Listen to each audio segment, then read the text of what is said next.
आमे देइनथुलु किछि नीर लोकंकु चाषी मानकु प्रलोभित देखाई तांकु सबु प्रकार प्रलोभित देखाई देला तुमको वेदांत विश्वविद्यालय चाकरी दिया तुम झील बाहर को आम पैसा देबू तुम पुओ को चाकरी देबू तुम घर तोली देबू तुमको विभिन्न प्रकार प्रलोभित करी आम चाषी कूल रु किछि गरीब नीर चाषी मानक जमी की हड़प करथिले जहाद्वारा तांको सहित आमे भी कष्ट भोगिलु। 22 मौजार 3800 एकर रु अधिक जमी साग माछ दर में क्रय करथिला वेदांत विश्वविद्यालय। यह नहीं वेदांत विरोधी संघर्ष मंच दीर्घ दिन धरी तांकर अदालती रे थिले एवं गत 2023 मसीह राय आसवा परे तो एबे राज्य सरकार एमान जमी फेरवा आरंभ करिसेंती प्रक्रिया एवं जहां नहीं कि आमे ग्राउंड जीरो रे अछु एवं ये स्थिति को आज कनक न्यूज परखिबो जो वेदांत विश्वविद्यालय साग माछ दर में जो जमी गुड़िक अधिग्रहण करथिला एवं से समय सरकार पूर्वतन सरकार सहयोग करथिले सेही जमी निकट रे आमे अछु एवं ये चाषी आज हसुचंती कहीं जिते गतकाली राजस्व मंत्री तांकर प्रतिक्रिया रखिचंती जे वेदांत जो जमी क्रय करथिला चाषी को से जमी को फेरी दिया जिवो किंतु गोटाए कथा रोचे जो चाषी से समय वेदांत टू टंका नहीं एवं कम टंका जो नहीं से टंका ए चाषी फेरबे ना नहीं ताकू नहीं गोटे बड़ प्रश्न रही तेरे किसी चाषी आम प्रतिक्रिया नेबा चाहिए। तो ये जो आपण मैंने दीर्घ समय धरी गोटे लड़ई करते आपण जमी फेरी पाइबापी ये मोटामोटी केते वर्षर लड़ई थिला एवं गतकाली राजस्व मंत्री प्रतिक्रिया पर आज आपण मैंने केमती देखु ये लड़ई 17 वर्ष 2006 मसीह आरंभ होता 17 वर्ष काल दीर्घ लड़ई 2023 सुप्रीमकोर्ट राय देला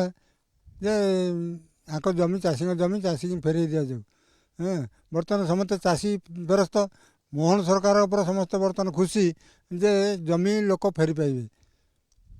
तो आपण दीर्घ दिन धरी लड़ई सामिल होते एवं जिते गतकाली राजस्व मंत्री कहले आपण मान जमी फेरी दि जाव किंतु गोटे रोचे जे जो आपण मैंने जो जमी बिक्री करते वेदांत को तार बदल रे किसी टंका नहीं से टंका कौन आपण मैंने फेरेबे टंका फेरस्त कर चाषी अभाव लोक चाषी नहीं पैसा जुआड़े खर्च कर पैसा ना बर्तमान ना पैसा फेरस्त कर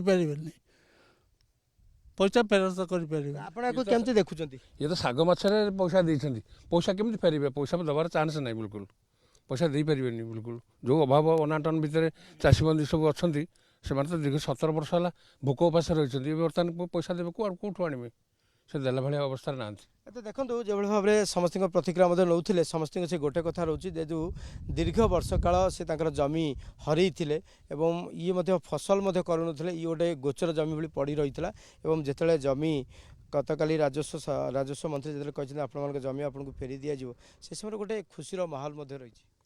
सब धन्यवाद देवी आमर अभिज्ञ मंत्री सुरेश पूजारी जी की राजस्व मंत्री भाव आम ओडावासी पाइचु से चाषी कूलर हृदय कथा जानी से सुप्रीमकोर्टर आईन दीर्घ वर्षे है आसला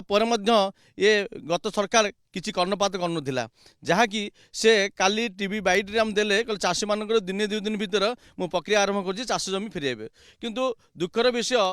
आम चाषी मान पाखे वेदांत देइथिबा पैसा नहीं से चाषी कूल मन रे दुख और भाराक्रांत भाव अच्छा केमती सरकार हृदयता सहित सहृदयता सहित केमती चाषी मानक बिना मूल्य जमी फेरस्त दि जाऊ। समय केमती आपण माने साग माछ दर वेदांत को देइथिले से समय आमे देइनथुलु किछि नीर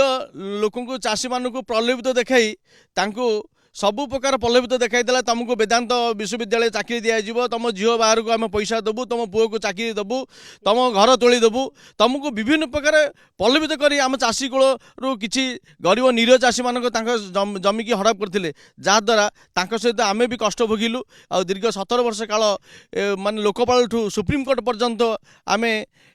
दौड़ी दौड़ी आज जगन्नाथ महाप्रभु का आशीर्वाद रे सुप्रीमकोर्ट आमको ठीक न्याय विचार देले एवं ये मोहन माझी सरकार आज आम ताहाको कार्यकारी करुथवारु तांको अशेष अशेष धन्यवाद। तो आपण जो आवेदन करथिले एवं सुप्रीम कोर्ट पर्यंत जाइथिले एवं आपण हले 1 नंबर आज्ञा 1 नंबर मु बर्तमान बीजेपी सरकार जहाँ कले तांको जो न्याय नहीं से बहुत बहुत खुशी आम केस कर 22 मौजा तरफ जो संघर्ष समिति तरफ मु केस करी समस्ते कही मत केस करी बीजेडी सरकार जिते से कौन सी कथा आमर शुणी नाला ବର୍ତ୍ତମାନ ଏ ସରକାର 2-4 ମାସ ହେଲା ଆସି ଆମର ଯେଉଁ ସୁପ୍ରିମକୋର୍ଟ ରାୟ ଏବଂ ହାଇକୋର୍ଟ ଯେଉଁ ରାୟ ଦେଇଥିଲେ ସୁପ୍ରିମକୋର୍ଟ କାହିଁକି ରଖିଲା ଏବଂ ଏ ସରକାର ବର୍ତ୍ତମାନ ବିଜେପି ସରକାର ଯେଉଁ